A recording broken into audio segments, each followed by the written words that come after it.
Uh-oh, what's that over there? It's a wasp. And over there, that's poison ivy. Oh my gosh, it must be spring, here on the Radio Vet with Dr. Kelly.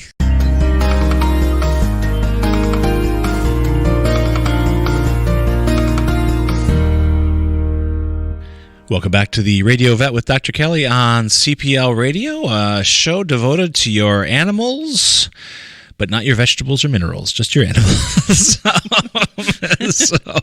And thankfully, gleefully, blissfully, spring is rearing its not so ugly head. Yes, it's been wonderful the past couple days. Although I think, we have yet to hit third winter. Don't get too comfortable. So, that's all we can have. It's not going to stay. No. This is just a preview. Absolutely. Actually, I think Denver today, and the day we're recording, is getting 3 feet of snow as we speak. Yeah, so couldn't happen to a nicer bunch. So springtime brings all sorts of wonderful things, but possible pitfalls for our furry friends. Oh, absolutely. And so these past several days, we have seen our snow evaporate completely. And so, quickly. The ugly dead ground is showing. Not our best. This isn't a postcard season right now. Yeah. Where just something's wet and black and brown. A lot of hairy dogs come in all muddy this time of year. All muddy. All clings to them, yep. Yes, but soon, we'll be seeing some spring flowers, the earliest ones that poke out of the ground. Some of them are daffodils. Sure. Daffodils are rather toxic. The bulbs especially are quite toxic. So animals, dogs that dig up and eat the bulbs can really get themselves into trouble. Oh. If they eat the flower head, they're just going to get some, run-of-the-mill GI upset, vomiting, diarrhea, lethargy. But the bulb is really, problematic, potentially bad news, as are other bulbed plants such as tulips. Okay. But daffodils seem to be the most toxic as far as bulbs. Interesting. Yeah. Okay. Yeah. So and dogs would flowers, dig them up and eat them. That's just what they do. Some dogs just love digging as an activity. It's good exercise, and they just seem to have this drive to do it. So yeah. I should dig more. I gotta take some pounds off. I don't dig nearly enough. Yeah. Maybe there's digging classes at the Y now or something. I think we're onto something. Spinning, weight training, digging. So something else people will soon be doing, not real soon, but in a couple months, the whole lawn care thing will start. So the fertilizers come out. Right. Some fertilizers are rather high in iron, and so dogs will unfortunately. Some will find them tasty and consume them and can get into trouble. Your run-of-the-mill GI upset again. But if it's an iron-containing fertilizer, or if people are actually using blood meal, which is also very high in iron, they can actually get iron poisoning. Yeah, okay. So that's something to be aware of. Some mulches are very attractive to dogs, and they smell great if you have cocoa bean mulch. But that's one that can be rather toxic for dogs if they decide to consume that as well. We use coffee. Oh, good. Yeah, coffee grounds. It's great. It turns our whole backyard into a Starbucks. It's wonderful. They do save the coffee grounds at Starbucks for people to put in their compost or their acid-loving plants. Absolutely. Something else that happens in spring is Easter and Passover. Indeed. Yeah, and so pets can get into some of the traits that come along with that. So chocolate, we all have heard, how toxic that can be for dogs. Now, the stronger the chocolate, of course, the worse it is. So the less sweet it is, the more dangerous it is. Yeah, if they break into a milk chocolate pile, not much. They pretty much have to eat their body weight in milk chocolate in order to cause a real serious problem. It's like coconut oil and vegetable oil mostly, isn't it? I mean, it's not a whole lot. White chocolate doesn't even count. Right, it's not even chocolate. So counts for me, let me tell you.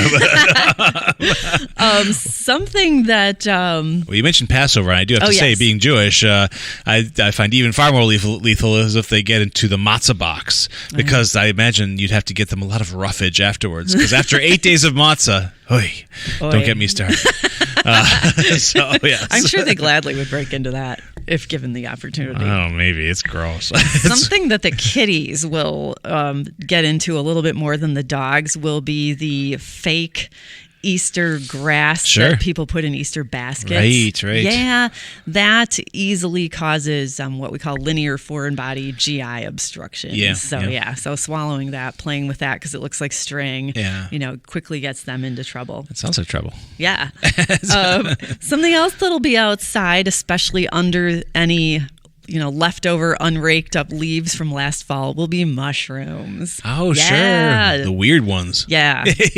Mushroom identification is very complicated in general. So if you see a mushroom growing in your yard, out there. They know what they are. You're into that. Yeah, big time. They know what they are. But if the average person sees a mushroom growing, or a bunch of them growing, in their yard in a damp place in the spring, just assume it's toxic for your dogs and try to get rid of them, because there's a couple different types of toxicity that mushrooms in general cause. One would be GI. Sure.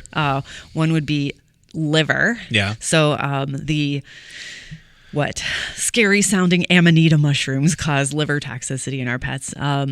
There are some that cause kidney toxicity, but they're not common in North America. So it's a topic you can't get away from today. Look at your shirt. Oh, I know. It's my mushroom shirt. Your mushroom shirt today. And then there's the neurotoxic mushrooms, like the magic mushrooms. Uh-oh. Neurologic You don't want your dog going down the, no. Exactly. The electric Kool-Aid acid test there. Something I think that we don't hear a lot about, but does happen with dogs especially, would be getting into trouble with thawing ponds, lakes, streams. So, for example, my parents live on the Milwaukee River here, and when I lived there, I would take the dog for long walks in the winter on the frozen river. Sure. Yeah. And so you can imagine that pets that are used to being able to run out on the frozen pond in the winter, or the stream or the river, don't know when it's suddenly become unsafe. Sure. And so when things are warming up, it's really important to keep dogs on a leash around those kind of things, because they'll break through. And if they break through, you're going to break through. You're not going to get anywhere near them. Right. Absolutely. Yeah, so, Did you hear about the goose in Thiensville? No. Oh, the goose in Thiensville. It was a famous goose that everyone loved. And unfortunately, he got glued to the ice. And then the woman who went to rescue him went through the ice. It was a big scene. Yeah, it was, I think, multiple alarms from rescue units in the area. Yeah. Right. And the goose had to be euthanized, sadly. So it was, the goose is known as Clayton Moore, because that's the guy who played the Lone Ranger, and the goose had Lone Ranger. I know more about this. Yeah, it was like a goose marking. So it's shocking how much I know about this goose, by the way. I just kept digging once the story broke. Oh, that is too bad. It was very sad. It was kind of a sad ending. So, but what can you do? So 'tis the season, as we know. All right. So what other? Something Perils? I've never personally used, but people who are really into gardening or maybe fancy flowers may be more familiar with it. Slug bait and snail pellets.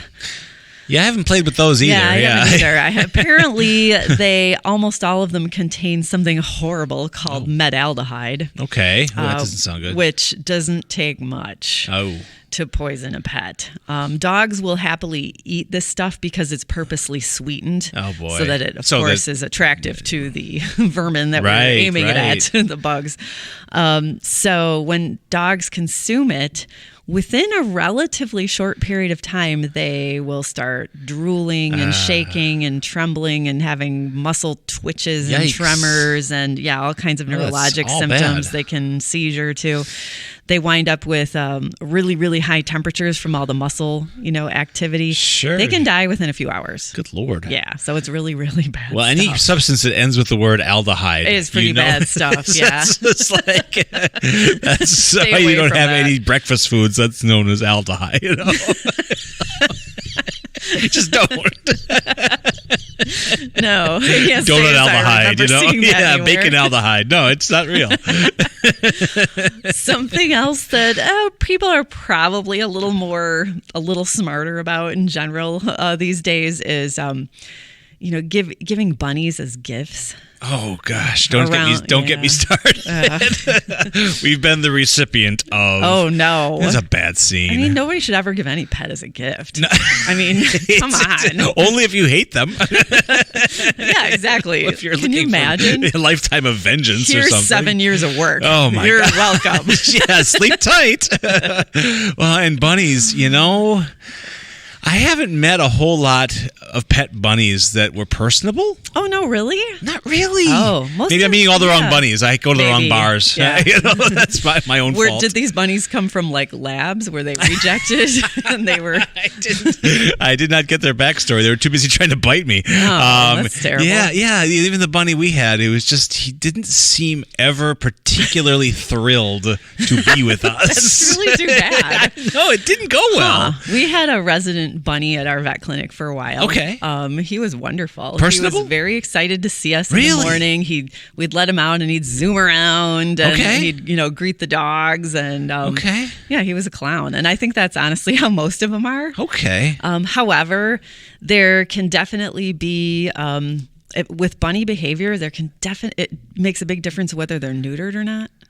Oh, I bet these guys weren't. If they're not neutered, they can be rather aggressive.